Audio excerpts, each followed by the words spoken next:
Olá! Hoje vamos falar um pouquinho sobre uma comorbidade bastante comum em pessoas com transtorno do espectro do autismo, a epilepsia.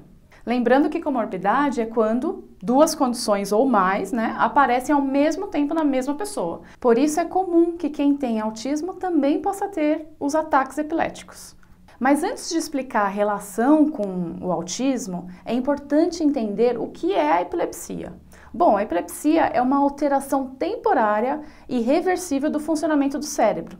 Sabe-se que os neurônios, eles disparam um monte de descarga elétrica que resultam em perda de consciência súbita e movimentos involuntários. Então, a crise convulsiva é a forma mais comum de epilepsia e é conhecida também como os ataques epiléticos. Durante essa crise, a pessoa pode cair e apresentar contrações musculares, morder a língua e, em alguns casos, a pessoa pode até urinar. E também há crises em que a pessoa se desliga do mundo, fica com o olhar fixo, perde o contato, por alguns segundos. As causas podem variar desde uma lesão cerebral, abuso de bebidas alcoólicas, de drogas ou problemas no parto. Mas algumas vezes a origem da epilepsia é desconhecida. Mas vamos lá, qual é a relação do autismo com a epilepsia? O primeiro ponto que temos que destacar é que ambas as condições, compreendem um transtorno que tem conexão com o cérebro.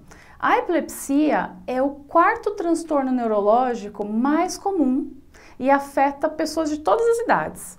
Recentemente, algumas pesquisas apontaram diversas mutações genéticas que têm relação com o autismo e epilepsia.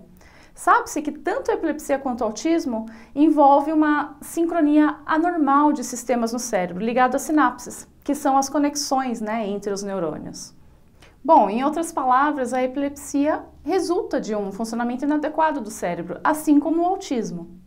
Então, essas duas condições afetam estruturas e funções cerebrais. E algumas das alterações cerebrais associadas ao autismo também causam essas convulsões. Todos os tipos de convulsões já foram observadas em pessoas com autismo.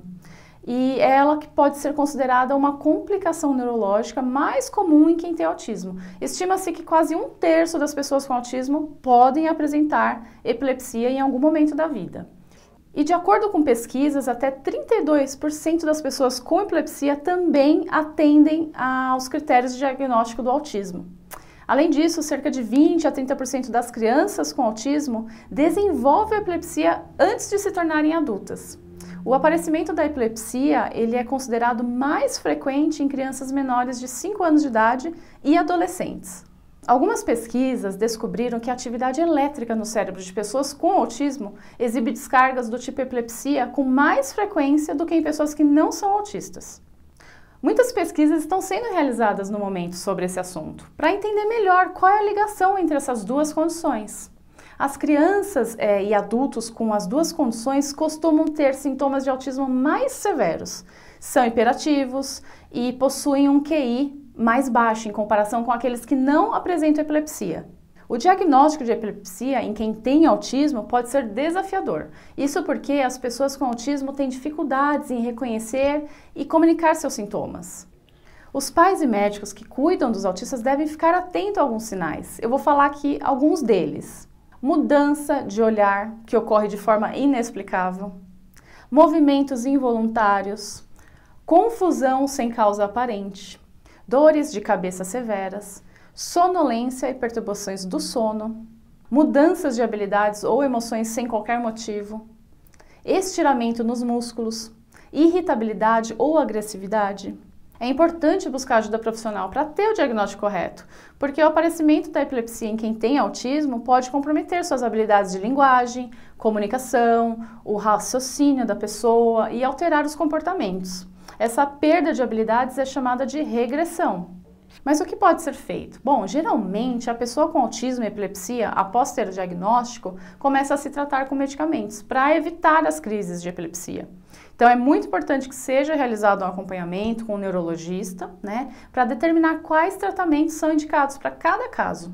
Lembrando também que nem todas as pessoas com autismo vão apresentar epilepsia. O assunto ele precisa ser discutido com os profissionais de saúde e os pais e autistas precisam entender as probabilidades de terem essa comorbidade para saber lidar com os sintomas caso a epilepsia apareça. Então esse foi o vídeo de hoje, falei um pouquinho sobre epilepsia, espero que você tenha gostado e até o próximo vídeo.